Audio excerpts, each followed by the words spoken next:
Think back on a time where you had to teach someone to do something they didn't know. Do you remember the feeling of accomplishment you had when you finally saw the light turn on and they understood it? The single moment when you can see everything just click and make perfect sense to them is the most rewarding feeling in the world. Today, I'm not only going to tell you about the benefits of being a teacher, but also the disadvantages it may come with. First, I'll start off with the benefits. For me, there are many more benefits to becoming a teacher than there would be to someone in a different career.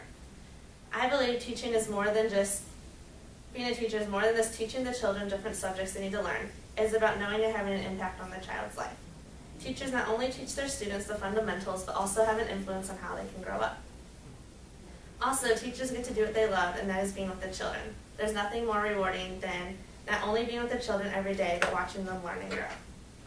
Another benefit of being an elementary teacher is you can have the summers off. On March 29, 2012, the Bureau of Labor Statistics reported on their website that many kindergarten and elementary school teachers work the typical 10-month school year with a 2-month break during the summer.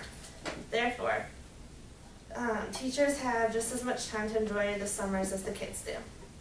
In an email interview on February 22, 2013, current teacher Mrs. O'Grady informed me that it is really nice to be able to have a couple months off in the summer to spend time with my grandchildren and actually have time to relax. This also gives teachers plenty of time to make up their lesson plans for the next school year. The last main benefit is the guaranteed job a teacher will have. Once you become a teacher, you're almost promised the job until you're ready to retire or something goes wrong. Now that you know the benefits, let's discuss the disadvantages it can bring. The first disadvantage is having problems with a student or even their parent.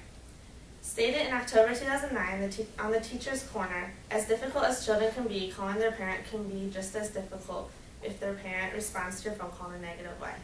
It is hard for parents to hear that their children are misbehaving because most parents like to believe that their children is being good at school. It is also very hard for a teacher to deal with a misbehaving student because if a child misbehaves on a regular basis in front of the whole class, it can cause the rest of the class to want to join in, causing more trouble for the teacher. The next disadvantage is the isolation teachers have during the school year. Being around children all day can be really nice, but sometimes a teacher can go all day without interacting with another adult at school. They're so busy teaching and making new lesson plans that sometimes they don't even get to leave their classroom. After the day, they're just so tired from being with the kids all day, they just want to go home and relax. So unless you just love being alone all the time, this might be a major disadvantage to being a teacher. The last disadvantage is actually something I told in the benefits, which is the summer off, which means no work, no pay.